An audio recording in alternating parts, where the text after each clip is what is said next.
right, another exciting video from yours truly, Brian Parker, on a very unique thing we're going to do today. You see me defend these lawsuits for my clients, and I'm using a practical application method, meaning you're seeing every lawsuit as I perceive it and work it, and you can act accordingly depending on your facts and state. But I'm not just saying go to a website, here's an answer, develop it, do whatever. I'm giving you the actual step-by-step approach that I take. So that's the latest vein of things I've been doing lately. This is a new approach today. What you're going to see today is a federal lawsuit that I filed against a debt collector that violated the law under the FDCPA and under the FDCPA and under the Fair Credit Reporting Act. That's one approach that you take when you allege that the lawsuit that was filed against your client was so egregiously in violation of the FDCPA or FCRA or whatever claim you're bringing, that I hesitate to bring these lawsuits anymore because, well, the current Supreme Court's made it harder to file for consumers, rightly or wrongly. Their approach is now that you have to prove damages to get standing. It's called Article 3 standing, whereas the FDCPA breaks it down and says you can either get into court if you show a statutory violation or an actual damages violation, meaning you can prove actual damages. So you have a two approach. And so a lot of attorneys were suing just on the statutory, getting attorney fees and costs, and everybody's happy. Supreme Court said no,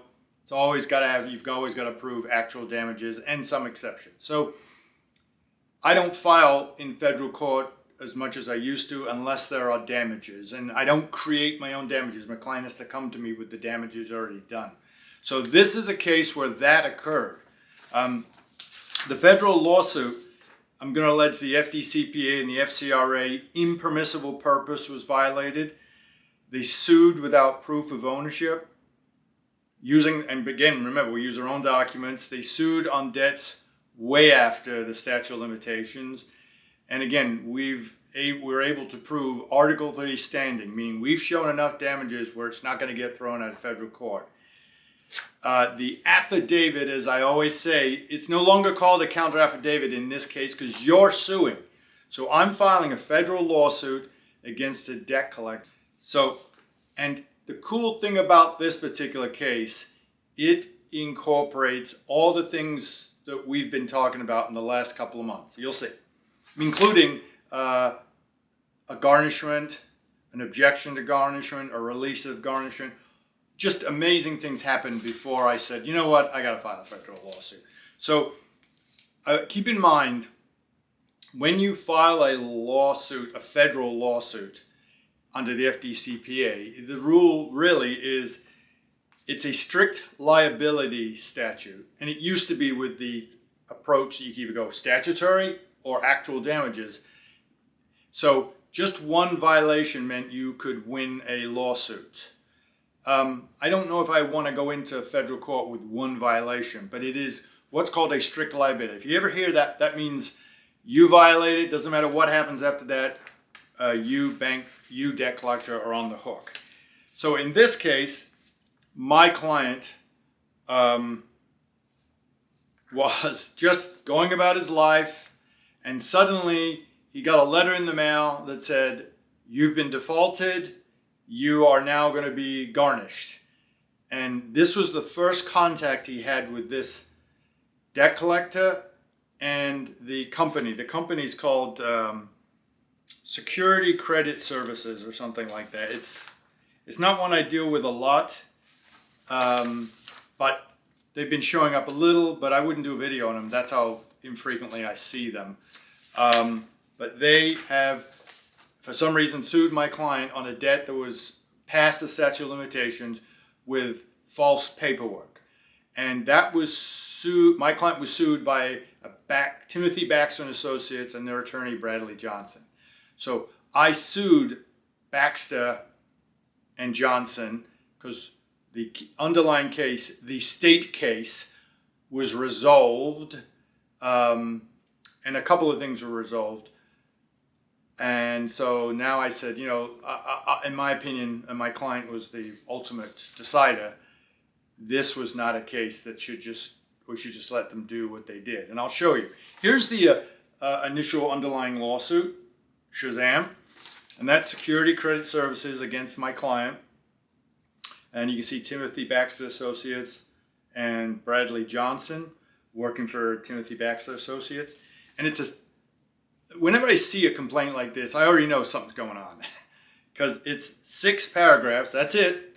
And it's originally a Genesis Credit Union debt that was taken out, I think, 2011 and was never paid upon. At the time, the client was going through enormous financial difficulties, as most students are. This was a sort of a pseudo student loan, and it was not made a payment on. In fact, if you look, it's January 12th, so it's January 2012, and then you can see Genesis Credit Union is claiming they passed it on to somebody. Well, Genesis isn't doing that. Security Credit Services is saying that the promissory note was subsequently assigned. So you'll see that language a lot in lawsuits, state lawsuits, without saying who assigned what to anyway. And you'll see why as we go through this, because it's all about the assignments, baby. But in this case, it's also about suing the guy in the wrong place at the wrong time and the assignments. What do I mean by that? So we sued Baxter, the firm, and their guy that did all the work, Johnson, because his hands are all over this. And again, these are allegations that are in the federal lawsuit. So that's going to go to trial, and maybe I'm right, and maybe he's right in his defense, Mr. Johnson. But I will show you right off the bat something very important. So this is Baxter's own process server, Shazam, showing his client, Johnson, who signed this, and Baxter. And they're saying, number one, I went there was no answer at the residence. And then I made another attempt. I spoke with a female occupant in her 30s who claimed that this is the Underwood residence, and she's never heard of the person. The person they're serving or trying to serve is my client. And then the process server went back and said, sorry, no answer to this residence. So it was clear that he did not live at this residence, and in the district court that this resident was required, if a lawsuit was against someone, you got to be in this district court. It's 43rd District Court. And this is their process server, and this is their lawyer signing off saying, yeah, I mean, notice that the client doesn't live there. But they sued him and served him there anyway, even though he hadn't lived there in 2 years.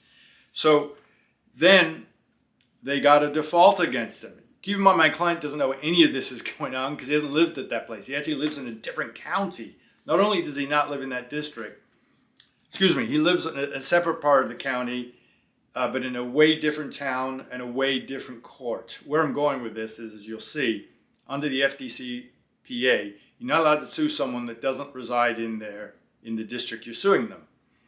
The exception to that is if the person created the debt in the wrong district you sued them in. So that's an exception. You are allowed to sue them because you can allege, hey, they were sued in this district because that's where the contract was signed. But that's not the case here. So eventually my client gets this thing in the mail a couple of months later, 4 or 5 months later, saying, hey, you now have a default against you. And almost at the same time, his bank's saying, your money's gone. And he's been trying to buy a house and setting himself up correctly, saving. All that money was gone. So he went and spent a day or two running around, going to court, going to the bank. He was even in conversation with this Mr. Johnson, and he did all he could. He went and pulled the file. Sometimes when clients do things, I'm like, wow, how did they know to do that? And he pulled the file and he separated it, and he found, like I just showed you, that they were in knowledge that he didn't live at that place. So he created what's called, and this is what we're talking about as far as what we've been talking about in the past, he had this garnishment. The bank was telling him he's SOL, and that doesn't mean statute of limitations. And so he immediately filed a garnishment objection, filed it with that court, and also with his bank. Remember, that's what you do. You send the attorney, you send the court, and you send the person, your employer, your bank, anybody have full knowledge of the objection. And under the rules in some states, they are not allowed to keep your money and send it to anyone until a hearing is held. In this state, it was Michigan. He then contacted the attorney and said, "What are you doing? I don't know what this is. Please explain this. I see this paperwork." And he somehow worked it out with the attorney to release the garnishment. This was in June, I believe, possibly July. Didn't see his money till months later. For some reason, they delayed giving him his money back, even though it's his money and he filed everything appropriately. But the underlying default still existed, and he asked them to set that aside.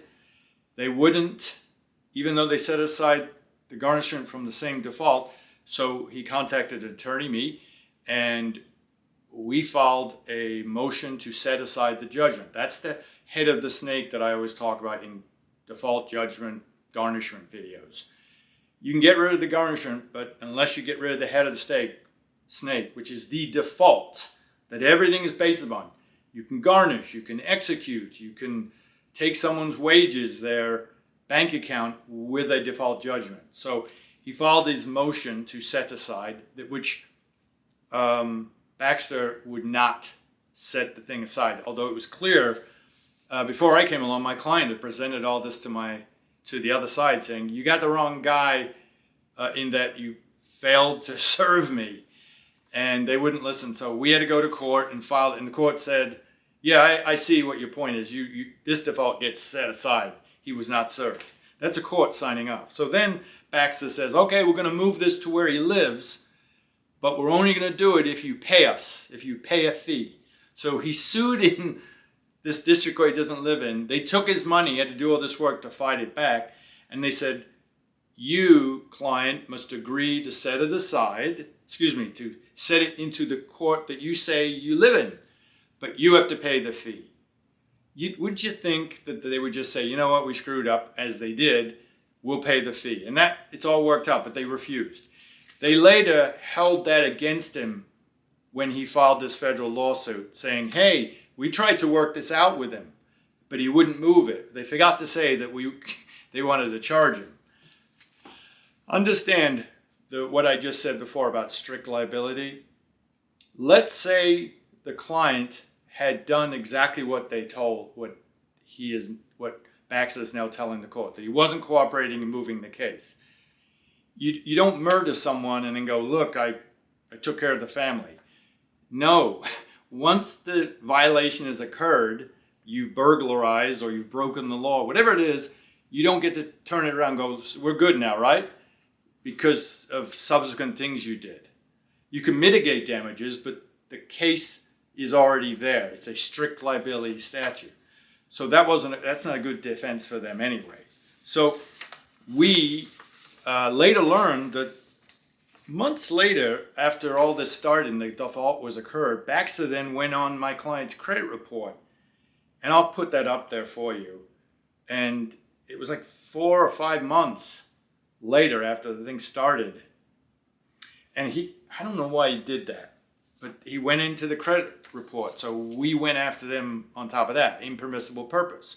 So what I've got to allege in an impermissible purpose is the same thing I got to allege in the FDCPA aspect of this. They had no right to sue my client. So if they have no right to sue my client, they clearly don't have a right to touch his credit, which are 2 separate lawsuits that you combine into one because judicial economy. So we allege there was no assignment in this case. So let me give you, I talked about Genesis Credit Union at the beginning of this in the lawsuit. So let's put that up. Let's put the lawsuit back up. And you can see Baxter's alleging the Genesis Credit Union debt. There's a promissory note, and it eventually got sold or subsequently assigned to SCS. SCS is Security Credit Services. And now let me put up the assignment. Get rid of the complaint. Now the assignment. And this is the first assignment where Genesis Credit Union is saying, does hereby assign, transfer, set over to Reliamax Surety Company of 2300, and it gives their address. So it's okay, it could be better, but it's pretty good as far as assignments go. They're not stating my client's name. Yeah, they state my client's name, but they could do better, but it's pretty good as assignments go. So far so good. They've assigned it to SCS, and then let's get rid of that assignment. Now put up the assignment that Security Credit Services claims to show they own the debt. Shazam. And you can see by the way, Security Credit Services LLC wrote this themselves. And that's okay, but I'm going to show you why that's relevant. If you look at paragraphs 2 and 3, let's just put 2 and 3 up there, Shazam. So they're saying that my client defaulted on the debt, and there's the account number, and it was charged off. So far, so good. And subsequently sold to Security Credit Services. All right. Although they don't use Genesis' name for some reason, but you're going to find out why. Number 3, they say, as a result of the foregoing sale and assignment, the plaintiff succeeded to all the right, title, and interest in the charged-off account, and it now owns the account. Why is that a problem, Parker? Why, doesn't it show he was assigned? No. Who assigned this company, Security Credit Services, LLC? Let me put up the whole assignment again, and this is what debt collectors do to make it more legit. An affidavit of debt and verified bill of particulars. Shazam. I've talked in the past how they use certain legal words to make things more credible. That ain't helping. So I'm going to just leave that up there for a minute. Not a whole minute. A minute is an hour with these things. Tell me where you see the name of the company, Reliamax, assigning the debt to Security Credit Services. Now remember, Security Credit Services wrote this assignment. So they could have written that on there if it was true. In fact, why wouldn't you? You can't just say it was subsequently assigned. But go ahead, take a minute. Let's get some tea. We're not going to do a minute because it's not up there. Security, whatever it is, has not assigned this debt according to their own affidavit that Security Services, Credit Service could have put it in there, and they don't. Why? Because you better believe that that's a form assignment, and they put in things, and they use it all the time. I've seen it before, obviously. So to win this case, they just have to show they received the debt. This is their own assignment. I know I keep repeating myself. And they also talk in terms of Mr. Ward being a defendant and themselves being plaintiffs months before the lawsuit is filed. So that's a hint right there. Good luck telling me, if you look at the bottom of the assignment, who the authorized agent is. Usually what you'll do is there's a signature, Bob Smith. I don't know if it's a male or female. At the top it usually says blah, blah, blah. So it says the word she. But again, why would you leave the name out of this she? Why wouldn't you just do it the right way? You can make your own, but you can't sue a person unless you can show the account number, the name of the person, which they have done, but they have not done, actually, the name of my client isn't in this affidavit. It's at the top where it says Security Credit Services versus my client, but that's not in the body that you're alleging and saying, hey, he owes this debt and here's why. So their paragraph 4, Shazam, shows that they're claiming they did such due diligence to determine, among other things, the accuracy of the account information. The statute of limitation was just fine, and they could initiate a lawsuit. They're going into the representations that their predecessor in interest made as part of the sale. But but they again call the person predecessor and interest. For example, I could probably take this anywhere and apply it to any lawsuits, not just one from Security Credit Services. As far as the chain of title, I could go to another Security Credit Services lawsuit and go, this works, as they probably did, because why would you not put the name of the assignor to prove you received the debt appropriately? So that didn't happen. I'm going to put up what the caption looks like in the federal lawsuit, Shazam. That's my client's case that he filed. And just a matter of course and housekeeping, I tell the court right in the front, it's an FCRA case, it's an FDCPA case. It's an FCRA case because they contacted my client's credit, pulled his credit without proof. And to this day, they have not shown us a affidavit of assignment and bill of particulars that shows who transferred the debt to Security Credit Services. So because of the things that Baxter did and the way they sued my client, false service, and actually are on knowledge, as I showed before, that they served him in the wrong place and ignored their own process server, I filed a lawsuit against them under 1692E, FCRA 1692. Let me put up the 4 claims I made, and it counts. Shazam. And that shows you 1692I, as I said before, they sued in the wrong district. Client lived in one district court. They sued him in the other. And again, as I said, they kind of acknowledged it by releasing the garnishment, but still made him spend money on an attorney to get the motion set aside. And they fought the motion and then said, hey, because he wouldn't agree to go to the new court, it's on him. And that's why he has no lawsuit. Good luck. And then I've sued them under 1692E2A, 1692E5, which means you had no right to sue him. And by the way, they had no right to sue him because he hadn't made a payment on the debt since 2012. There was a co-signer, his uncle, I believe, or his grandfather. His grandfather died. So they later came up with a payment that nobody can show my client making.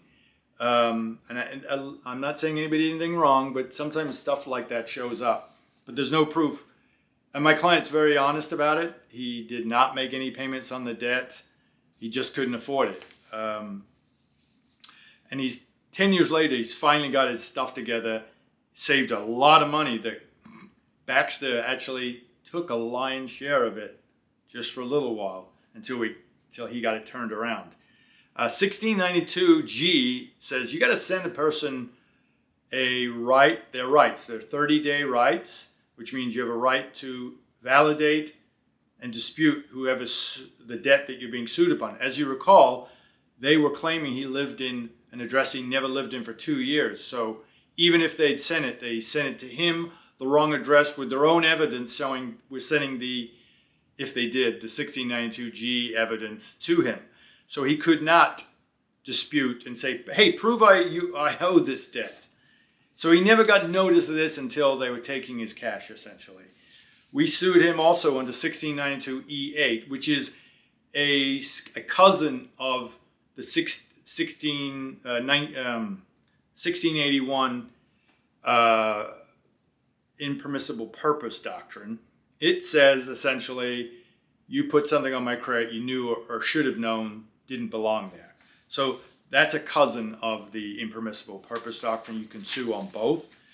I sued, as I said, under those statutes, and it's all subsections of 1692, the FDCPA. Then we moved into the FCRA impermissible purpose doctrine, and under 1681B, debt collectors are allowed to contact your credit if they meet one of 5 or 6 qualified reasons for doing that. They did not here. They don't own the debt. They couldn't show they do. And by the way, the debt had a statute of limitations component, meaning my client had never paid on this debt. So in Michigan, it's 6 years. So they sued him well after the 6 years, could not prove, and as you saw that lawsuit at the beginning, there was no proof that he'd made any payments on this debt.